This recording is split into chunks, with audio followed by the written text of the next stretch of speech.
नमस्कार। 4 मिनट हमारे पास है। 4 मिनट में ये यहाँ से यहाँ और उतने ही समय पे हमारे पास एक प्रश्न को स्थापन करने के लिए समय दिया जा रहा है। यही फॉर्मेट है। इसी रीति से हम इस सिलसिले को आगे बढ़ा रहे हैं। 4 मिनट के बाद उत्तर का समय आएगा और 4 मिनट, और इस प्रश्नोत्तर के सिलसिले से हम स्थापन कर रहे हैं स्वधर्म को।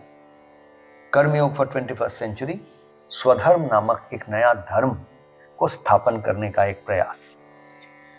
नया धर्म कि पुराना धर्म, ये सब लेकर बात हो चुकी है। नई तरह से एक, जैसे कि दूसरे सब धर्म को हम मानते हैं, उसी तरह से एक धर्म के हिसाब से इसको स्थापन किया जा रहा है।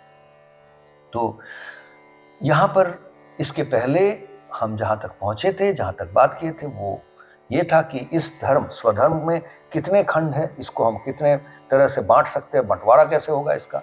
तो इसमें हम पहुंच गए थे कि इसमें अगणित बंटवारा हो सकता है, कोई हिसाब के बाहर है, कोई सीमा रेखा नहीं है कि इतने भागों में बांटा जा सकता है। ये सब हम लोग बात कर चुके हैं। आज जिस विषय पे हम लोग सोचने वाले हैं वो ये है कि जब हम इसके पहले बात किए हैं और ये कह रहे थे कि हर चीज का अपना स्वधर्म, हर इंसान का तो है ही, हर प्राणी का है और हर चीज का है, ऐसा हम कह रहे थे। यानी कि अगर ये कलम को ले लेते हैं, ये कलम का भी अपना एक स्वधर्म है, क्योंकि इस कलम में तो हम दूध नहीं भर रहे हैं, स्याही भर रहे हैं। ये इससे हम लिख रहे हैं, इससे हम कहीं कभी कभी इससे हम खुजला भी लेते हैं, वो अलग बात है, लेकिन वो उसका मूल धर्म नहीं है। इसका धर्म, इसका काम, कर्म धर्म जो है लिखना और ये सब करना। तो ये हम ऐसी बात हम किए थे समझाने के लिए कि स्वधर्म को और बारीकी से पेश करने के लिए ये बोले थे कि हर इंसान का तो है ही, हर प्राणी का है, हर चीज वस्तु का भी है। लेकिन आज जो प्रश्न उठ के आ रहा है कि अगर इस पेन का भी स्वधर्म है और मेरा भी स्वधर्म है और तेरा भी है, आपका भी है, तो आपका स्वधर्म और इस पेन का स्वधर्म, या मेरा स्वधर्म और ये पेन का स्वधर्म में फर्क क्या है? कुछ फर्क है भी। मतलब फर्क तो है ही, लेकिन इसमें क्या कुछ ऊपर नीचे है? इसका मेरा स्वधर्म कुछ ऊपर कुछ और मायने रखता है और इसका स्वधर्म कुछ कम मायने रखता है, ऐसा कोई बात है, या बिल्कुल बराबर है? ये सोचने वाली बात है। और ये प्रश्न है कि जड़ वस्तुओं या प्राणियों के बीच में भी एक बैक्टीरिया हो, एक कुत्ता हो, एक गाय हो, एक हम है। प्राणियों के बीच में माना जाता है डॉल्फिन होते हैं, जिसको ज्यादा इंटेलिजेंट प्राणी कहा जाता है। दूसरे कुत्ता को हम देखे हैं, काफी सारा इंटेलिजेंट होता है, बैक्टीरिया शायद उतना इंटेलिजेंट ना हो। तो इंटेलिजेंट यानी बुद्धिमान, ये काफी कुछ कर सकता है, अपने अपने भाव को प्रकट कर सकता है। एक पेड़ जो है ये भी प्राणी है, ये इतना एक कुत्ते के जैसा या एक गाय के जैसा, एक डॉल्फिन के जैसा, एक इंसान के जैसा अपने भाव को उतना प्रकट नहीं कर पाता है। तो ये जो अलग अलग स्तर के प्राणी भी है या वस्तु है, एकदम इससे अलग है, इसकी जो, इन सब के जो स्वधर्म की बात हो रही है, इसमें फर्क क्या है? क्या इसमें कोई कैटेगरीज है? कौन सा, किसको हम ज्यादा दर्जा देंगे, ज्यादा मूल्य देंगे, कहां पर कम मूल्य देंगे? कोई महात्मा है, कोई महामानव है, कोई जैसे पैगंबर हो गए, कि कोई अवतार है, मर्यादा पुरुषोत्तम कह रहे हैं।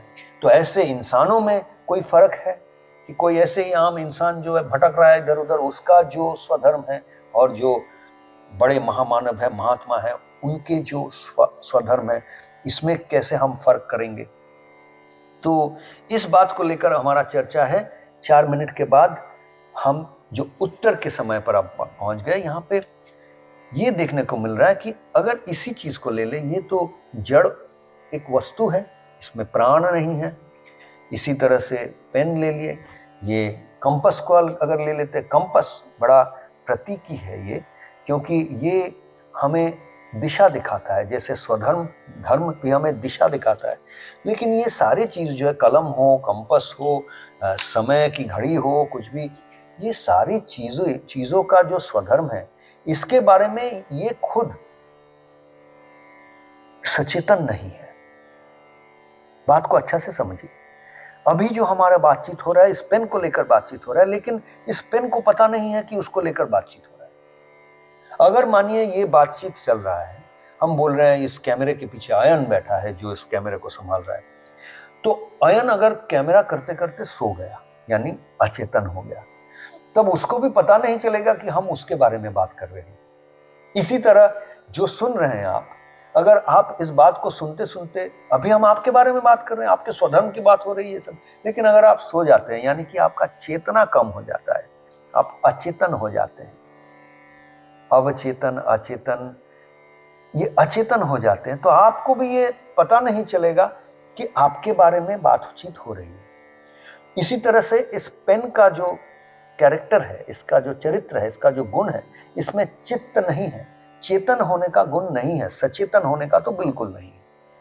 तो ये जो गुण है हम में सचेतन होने का, ये स्वधर्म के साथ बहुत बहुत गहराई से अंगांगिक तरह से जुड़ा हुआ है, बिल्कुल बिल्कुल एक दूसरे के परिपूरक है। जो जितना सचेतन है वो उतना स्वधर्मी। अगर हम सचेतन नहीं है, हमें चेतना कम है, तो हम स्वधर्मी भी कम है। स्वधर्मी होने के लिए, स्वधर्म का पालन करने के लिए चित्त का एक्सरसाइज करना, चित्त को मजबूत करना, चित्त को पर्याप्त रखना, उसको हेल्दी रखना, उसको स्वस्थ रखना बहुत जरूरी है। वैसे तो हम स्वस्थता की बात करते हैं, शरीर के साथ जोड़ते हैं ज्यादा।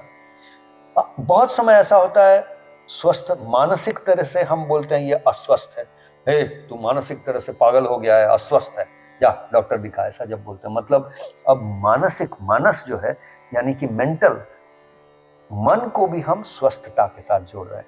प्राण, अपना जो एनर्जी, प्राण शक्ति, शक्ति जो है शारीरिक शक्ति जो हमें प्राण प्रदान करता है, कर्म करने की क्षमता प्रदान करता है, ये भी हमारा एक अंग है। जैसे कि शरीर हो गया, प्राण हो गया, मन हो गया, इसी तरह से चित्त जो है सचेतन होने का, किसी भी चीज के बारे में पता होने का, उसके बारे में अवगत होने का जो हमारे में गुण है, हमारे में वो जो क्षमता है, जो पावर है, इसको कहते हैं चित्त या चेतना।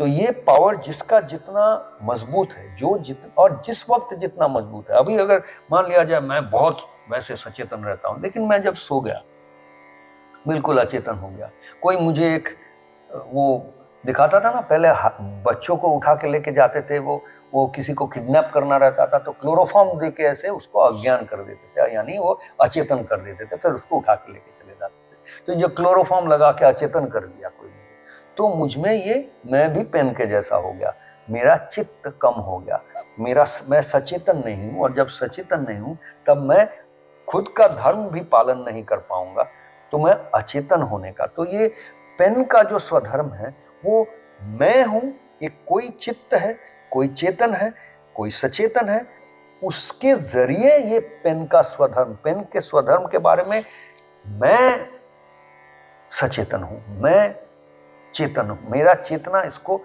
पता कर सकता है, लेकिन पेन खुद नहीं कर सकता है। तो पेन के स्वधर्म के तभी है जब मैं हूं, आप हो, नहीं तो पेन का स्वधर्म अपने आप में नहीं है।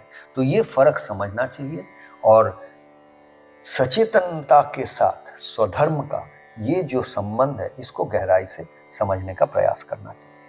आज के लिए इतना ही, समय भी समाप्त हो गया है। नमस्कार।